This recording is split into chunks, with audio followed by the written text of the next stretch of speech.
بسم اللہ الرحمن الرحیم۔ جیسے تم ہوگے ویسے تمہارے حکمران۔ رسول اللہ صلی اللہ علیہ وآلہ وسلم نے فرمایا، جیسے تم ہوگے ویسے تمہارے حکمران ہوں گے۔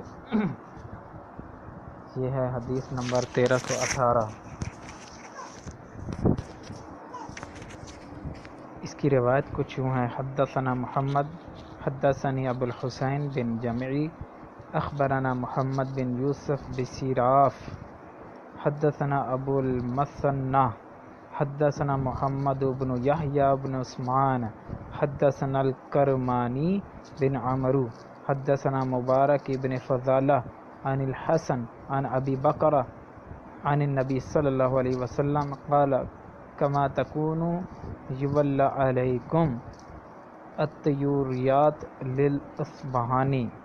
یہ حوالہ اس کا، اور ایک اور روایت میں ہے، اس میں ہے اخبرنا ہبۃ اللہ بن ابی غسان الفارسی نا عبد الملک بن حسان الکباری سنا محمد بن ابراہیم بن عمران الجوری ابنائی احمد بن ابراہیم بن عثمان بن المثنى ابو المثنى الباہلی ان اباہ وعمہ محمد بن یحییٰ حدثنا وقال انا الکرمانی بن عمرو سنا المبارک بن فضالہ عن الحسن عن ابی بکرہ عن النبی صلی اللہ علیہ وسلم۔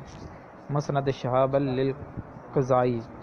ایک اور ترک ہے اس کا، 7006 نمبر حدیث شعب الایمان للبہقی کے اندر، جس میں یہ روایت آپ پڑھ سکتے ہیں: اخبرنا ابو عبداللہ الحافظ فی التاریخ حدثنی عبد الحمید بن عبد الرحمن القاضی حدثنی ابی نا محمد بن عمر بن القندری نا یحییٰ بن ہاشم نا یونس بن ابی اسحاق عن ابی قال قال رسول اللہ صلی اللہ علیہ وسلم۔ تو یہ بھی شعب الایمان للبہقی کے اندر ہے۔ یہی سند مسند الفردوس میں للدیلمی میں بھی اسی طرح موجود ہے۔ یحییٰ بن ہاشم عن یونس بن ابی اسحاق عن ابی عن جدہ عن ابی بکر رضی اللہ عنہ۔ تو اس کا بھائیو یہ روایت ضعیف ہے۔ پہلی دو اسناد جو ہم نے بیان کی ہیں، راوی مبارک بن فضالہ، جو بیچ میں ایک ہم نے راوی پڑھا تو مبارک بن فضالہ کے بارے میں محدثین کی کیا رائے ہے وہ ہم پڑھتے ہیں۔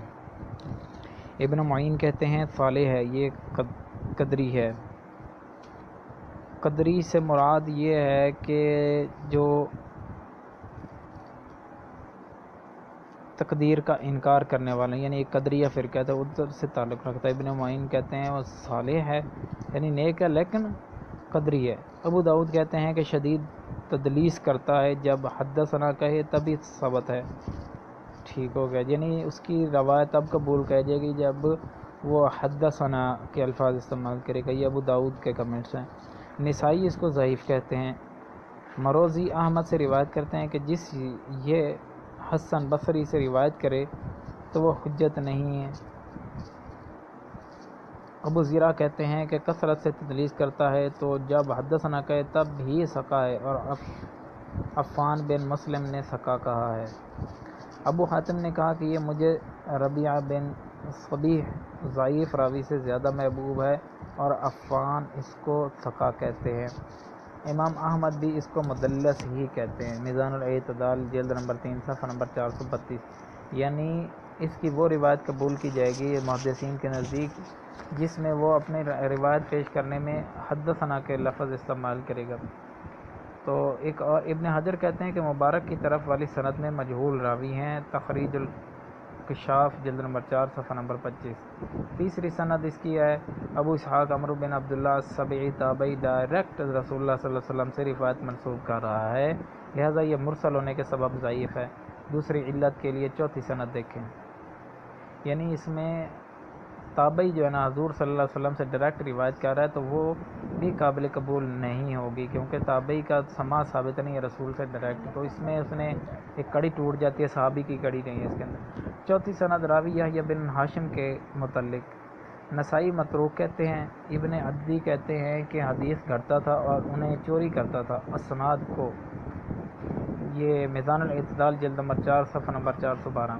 عقیلی کہتے ہیں کہ سقا راویوں سے موضوعات بیان کرتا تھا۔ انا للہ و انا الیہ راجعون۔ ابن حبان کہتے ہیں کہ اس کی حدیث لکھنا حلال نہیں سوائے تعجب کے طور پر لکھنے کے، یعنی تعجب یا اس طرح آپ اس کو تحقیق کے لیے لکھ سکتے ہیں کہ لوگوں کو سمجھ آئے۔ سیر العالم النبلا جلد نمبر 10 صفحہ نمبر 161۔ حسن حدیث، یہ جو چوتھی اس کو حسن درجہ دیا گیا۔ حضرت ابو ہریرہ حسن حدیث بیان کی جائے گی، اس کے مقابلے میں ایک صحیح حدیث کیا ہے، حسن حدیث کیا ہے۔ حضرت ابو ہریرہ رضی اللہ عنہ سے مروی ہے کہ نبی کریم صلی اللہ علیہ وآلہ وسلم نے فرمایا اس دین کے معاملے میں لوگ قریش کے تابع ہیں، اچھے لوگ اچھے لوگوں کے اور برے لوگوں کے تابع ہیں۔ مسند احمد حدیث نمبر 7556 اور یہ حسن حدیث ہے۔ تو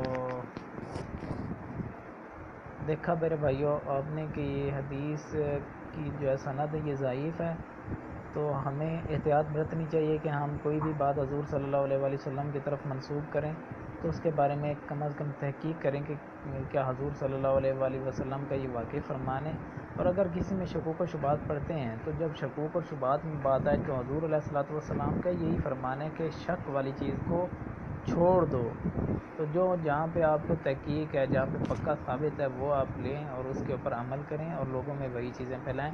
ہاں اس کو آپ حضور صلی اللہ علیہ وآلہ وسلم کا نام لے کر نہیں پیش کر سکتے ضعیف حدیث کو کہ یہ رسول اللہ صلی اللہ علیہ وسلم کا فرمان ہے، کیونکہ اس طرح ہو سکتا ہے کہ آپ بھی اس جھوٹ کے اندر ملوث ہو رہے ہوں، جو کہ ہم نے جب اس کا ایک حدیث کا پتہ چل گیا، ایک روایت کا پتہ چل گیا کہ یہ روایت آپ صلی اللہ علیہ وسلم کے ساتھ یہ منقطع ہے، بیچ میں ایک راوی چھوٹے ہوئے ہیں، کچھ راوی مدلس ہیں، کچھ راوی اس کے اندر مطلب موضوع ہیں، حدیث کرنے والے ہیں، تو ہمیں احتیاط برتنی چاہیے۔ حضور صلی اللہ علیہ وسلم کے اوپر یہ نہیں لگانا چاہیے کہ یہ آپ علیہ الصلوۃ والسلام کا فرمان ہے۔